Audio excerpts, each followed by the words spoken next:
Despite lawsuits in states like Michigan, recounts pending in Wisconsin and Georgia, and outcomes still unclear in Arizona, North Carolina, and Pennsylvania, most legacy media outlets have begun to refer to Biden as president-elect.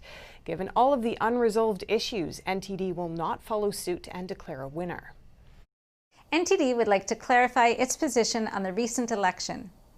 As of this time, nobody has been officially declared the winner of the 2020 U.S. presidential election. We recognize that it's not the media's role to declare election winners. And this year, the vote was sufficiently close that in some states there's a recount underway, and in other states there are legal challenges that need to play out. Therefore, NTD has decided that the most responsible approach is to wait until all results are certified and legal challenges resolved before we announce a winner. Despite allegations of voter fraud and with ballot counting still ongoing, some world leaders have congratulated Joe Biden on winning the election. But China, a country with especially high stakes in the White House race, has remained relatively silent. We look into possible reasoning behind Beijing's uncharacteristic quiet. The U.S. 2020 election remains far from over. That's with voter fraud allegations, vote counting and recounting, and lawsuits in key battleground states. Some world leaders have nonetheless congratulated Joe Biden on winning. I congratulate Joe Biden from the bottom of my heart on his election as the 46th President of the United States of America. But I join with other nations' leaders around the world in congratulating President-elect Joe Biden. But one major player is missing here, China. Chinese officials have tread cautiously on the subject of election results. We note that Mr. Biden has declared victory. We understand that the result of the U.S. presidential election will be determined following U.S. laws and procedures. China affairs commentator Tang said one reason is that the Chinese regime is trying to avoid provoking President Trump. Even if Biden is elected, Trump still has 2 months left in office. Then in these 2 months, Trump could very likely take many extremely harsh actions against the CCP, which will be even more disadvantageous for them. So far, the Trump administration has taken unprecedented measures to challenge China on trade. It has also punished the regime for its suppression of Hong Kong and the Uyghur ethnic group in Xinjiang, as well as its claims to the South China Sea and its espionage operations in the U.S. Another concern for the Communist Party comes with the recent news on Joe Biden's son Hunter and his business dealings with a Chinese oil company. The company has been linked to Chinese intelligence and military agencies. One of Hunter's former business partners alleges that Joe Biden is aware of the dealings. I've heard Joe Biden say that he's never discussed business with Hunter. That is false. I have firsthand knowledge about this because I directly dealt with the Biden family, including Joe Biden. The Biden campaign has repeatedly denied the allegations. If Biden indeed becomes president, his potential ties with China could become a topic that Republican lawmakers will snatch at and keep pursuing. Under this situation, the Chinese Communist Party has the motivation to downplay any relations with Biden. But despite Beijing's silence, some Chinese state media have shown signs of relief. Global Times newspaper states that Biden's potential win could bring breathing room for U.S.-China relations, and that Biden entering the White House will be an opportunity to rebuild mutual trust between the U.S. and the Chinese Communist regime. Penny Zhou, NTD News. More allegations have come out, including one that says thousands of mail-in ballots were from people who weren't properly registered to vote. According to a sworn affidavit, these ballots were allegedly added to the vote count in Detroit. We'll keep you updated as the situation develops. And more testimonies from poll watchers in Detroit, Michigan. One signed a sworn affidavit that said some of the voting machines were connected to the internet on election night. He says he saw an icon that indicated internet connection on the screen of a computer that was tabulating ballots. That's according to Michigan State Senator Patrick Colbeck. He says other poll watchers can attest to it. He also says that the security issue, which happened at 10 a.m. on Election Day, could possibly be attributed to the internet connection. His testimony is one of the 6 witness statements cited in the Michigan lawsuit.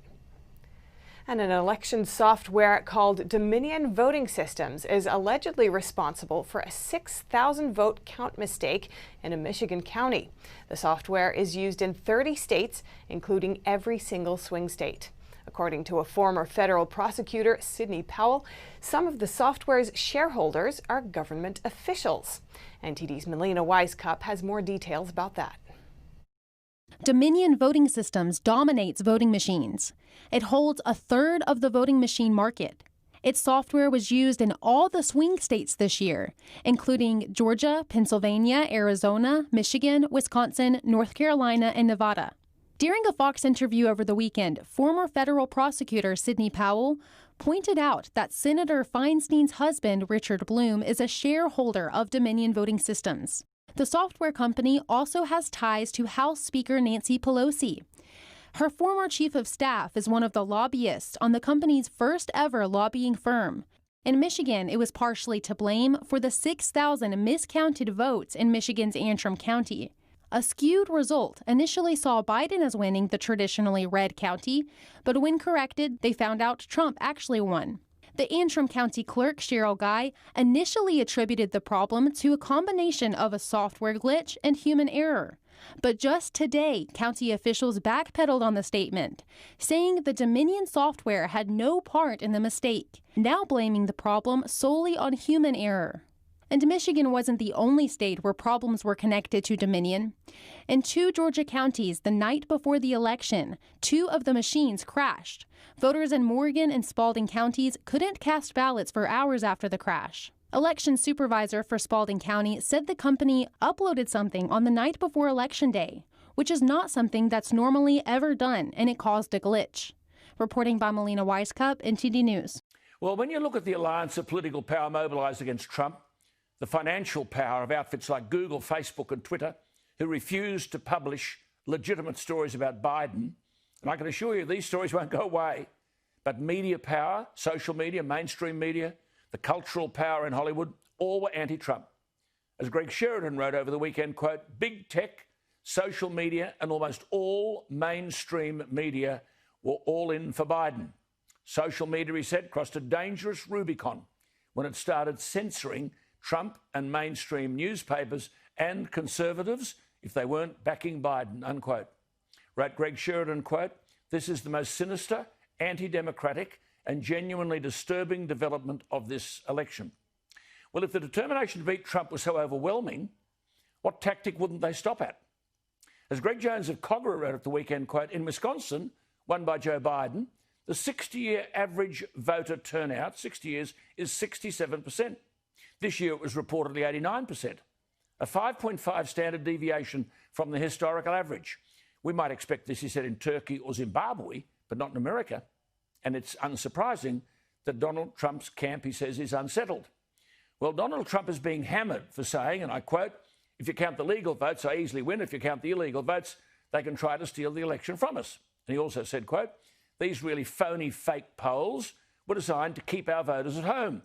Our numbers started miraculously getting whittled away in secrecy, unquote. Well, this is the business about mail-in ballots. Almost 100 million Americans voted before the day. Of those who walked into the ballot box on the day, the overwhelming majority backed Trump. The reported turnout was 67% of eligible voters, the highest in a century. Trump won Wisconsin, Michigan, Pennsylvania, Arizona and Georgia in 2016. These were the seats, you'll recall, when they stopped counting on the night of the election, and no one could explain why they stopped. Trump was a mile in front. Pennsylvania, 57% of the vote. Georgia, 52%. Michigan, 54%. Wisconsin, 54%. I went off air on Wednesday night. Trump was leading in Wisconsin 54-46. Suddenly, 100,000 votes lobbed in Biden's lap. None for Trump. Trump was leading 54-43 in Michigan. But thousands and thousands of votes materialised overnight for Biden. In last Wednesday night's program, I went into detail about ballot harvesting in Minneapolis by Democrat workers paying Somali immigrants and people in aged care for their ballots. And the ballot harvester was saying, quote, I have 300 ballots in my car right now. Numbers don't lie. You can see my car's full. All these here are absentee ballots. A Minneapolis taxi driver was secretly recorded saying, we showed you this last week, I was given money so I could vote, $800. Well, of course, the left denies there's a problem. But the Heritage Foundation has documented instances in the past 4 years of voter fraud, false voter registrations, duplicate voting, fraudulent absentee ballots, vote buying, intimidation of voters, ineligible voting by foreigners, and altering the vote count. Donald Trump has filed lawsuits in Pennsylvania, Michigan, Georgia, Wisconsin, and Minnesota. One of the challenges involves whether a postal ballot should be counted when it's postmarked after the election day. Now, certainly ballots in the mail are accepted until November 10, which is a week after the election, so long as they are postmarked by election day. Have a look at this. Project Veritas is a group which I talked about last week when I spoke to the former chief of staff of Donald Trump. It uses undercover technology to reveal corruption and bias. I gave you detail last Thursday night of what was happening in relation to the buying of votes in Minnesota, which Biden won with 10 electoral college votes. Project Veritas was told by a former political worker that before Minnesota's Democratic primary on August 8, ballot harvesters, quote, took every single ballot, unquote, from elderly people in a Minneapolis public housing complex. Well, have a look at this from Project Veritas. Tell us where you work. I work in the Traverse City Post Office, more specifically the Barlow branch. Your boss told you and your colleagues something that shocked you this morning. What was it? We were issued a directive this morning to collect any ballots we find in mailboxes, collection boxes, just outgoing mail in general, separate them at the end of the day so that they could hand stamp them with the previous day's date. Today is November 4th, for clarification. Who is your boss, and what is his title? Jonathan would be a direct supervisor, yes. As of right now, he is the opening supervisor for the Barlow branch post office. So and this is anecdotal, carrier down in another office said they watched the postmaster doing it. If it were just a typical day, it would be clerks doing it up at the distribution center.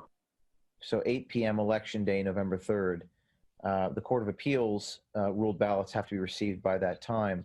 And what were you told? To separate them today so they could mark them with yesterday's date and send them through the express system to wherever they needed to go. This appears to be an attempt to circumvent Michigan law and allow late votes. And you said there was a hamper where letter carriers were supposed to leave their ballots. Where are the ballots now? They were putting them into express bags to go to the distribution center. In regards to a hamper, there was a standard hamper that all letter mail is supposed to go to, and they had a tub next to it that we were supposed to put any ballots collected today into. Yes. What made you come forward? That's sketchy. I don't like sketchy. It screams corruption. Also, knowing the post office's leanings politically, it didn't seem quite right. We'll have to reach out to Jonathan Clark for comment. Hey, is this Jonathan? Yes. Hey, I'm a reporter with Project Veritas, James O'Keefe here, and I have information that you guys have been stamping ballots with the previous date, November 3rd. He just hung up the phone on me. He just hung up the phone on me. Well, there you are. Making sure the ballot is postmarked by election day. Now, one of the Trump team have gone to court to challenge the fact that their scrutineers were not allowed near where the votes were being counted. Quite frankly, American elections are virtually the amateur hour of politics. There are more than 10,000 different entities responsible for the administration of the presidential campaign. It's open slather. Here, federal elections are conducted by an independent national entity, the Australian Electoral Commission, and even then we've got concerns. Well, so too does Cory Bernardi, the former senator and former member of the Liberal Party, who knows the American political scene, having studied it in America for many months. He joins me. Cory, good evening to you. Thank you for your time. What are we to make of all of this? Well, Alan, we should be desperately concerned because there's a lot riding on it. And what worries me the most is the normally sensitive, sensible, conservative commentators who have been bullied by the media into saying, no, Trump should concede. There's no evidence that there is any fraud or systemic problem. And you've demonstrated some of it there, but I can tell you in Michigan, there's documented that there are 10,000 dead people who have voted. Now, I don't know how many of those votes were actually counted, but 10,000 dead people voted. And I can tell you now that's impossible, but they did. And so there's a question to be asked there. We know the counting machines, the voting machines which are in Michigan and used in 30 other states, suddenly switched, one of them switched from Biden votes, Trump votes to Biden votes, and that changed the outcome in that particular area. There are so many questions here that the only way to follow them through is to follow due process, which is what is mandated under the Constitution. You can go to court. The election is not decided until the 14th of December when the Electoral College meets. And those people who have said Trump should concede, those people who have said there is no evidence of any fraud or collusion or any problem with this election at all are just mind-numbing. They've suspended any rational thought, is how the only way I can say it, Alan. Let our viewers, Corey, have a look at this tweet. Corey tweeted this to me today, and have a look at these people on the tweet. One of them, you'll see, one of them's born, what, in 1850? Yeah, a happy 170th birthday to Lemoyne, I think his middle name is. Yes. Alan, they were seven people. They were all over 100 years of age. 5 of them actually returned ballots into that thing. Now, I don't know how many of them were disqualified, but the simple fact is that dead people are being recorded as voting. And everyone says there's nothing wrong here. We know Pennsylvania, we know Illinois, have a rabid history of voter fraud. And it was only earlier this year, actually, I think the president of the Senate in Pennsylvania was actually imprisoned. We've had judges that have been taking money to ballot stuff. We know the counting machine issues are there. We know there are software programs which the US intelligence agencies have been using internationally. We don't know whether they've been used domestically. But there are so many questions. And anyone that says Donald Trump is not within his rights to go through this process, present the evidence to the court and have the courts make a decision is not a serious constitutionalist. I agree with you. I agree. Sorry? I was going to say, I heard today someone say about how good George W. Bush was coming out and praising. But you go back, George W. Bush pushed and pushed and pushed for 37 days to get Al Gore out of the system. Al Gore conceded. But if he hadn't conceded and had done a statewide recount in Florida, Al Gore would have been president of the United States. So where do you think this is going? There is a lot going for this. Yeah, where do you think it's going? Where do you think it's going to finish up, Corey? You know the scene. Well, it's absolutely got to go to the Supreme Court. I think there are still live and active races, irrespective of the court outcomes. In some of them, I think they've called them far too early. But ultimately, I think the next president is going to be decided by the rulings of the US Supreme Court. Good on you. Good to talk to you, Corey, and thank you for your time. There he is, a highly intelligent and very informed person, a very objective analysis, Corey Bernardi.